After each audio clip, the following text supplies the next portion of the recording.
যে তারাটা একদম জলমান, একদম নিভে না, পাপিয়া তারা থাকে, অনেক তারা থাকে, নিভে যাবে সেটা জ্বলে থাকে।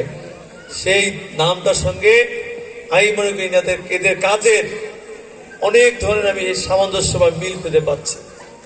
বিশেষ করে মাঝখানে তারা একটা মাদক বিরোধী অভিযান অনুষ্ঠান করেছিল। এরপরে আমাদের সনাতন ভাইরা এখানে মন্দিরে পূজা করে, সেই সময় তারা সেই সময় স্বেচ্ছাসেবক কাজ করেছিল। আজকে এই যে এখানে একটা অত্যন্ত জননিয়ন্ত্রিত কাজ, যে শীতার্থ মানুষের মধ্যে শীত বস্ত্র, তারপরে আপনার হচ্ছে খেলাধুলা এবং সবাই সাংস্কৃতিক অনুষ্ঠান, তাই না? অর্থাৎ তারুণ্যকে জাগ্রত করা এবং তরুণরা পারে, আমি মনে করি এই বড়শিশি ইউনিয়নের যারা যুবতারার বিভিন্ন পর্যায়ে যারা সংগঠক,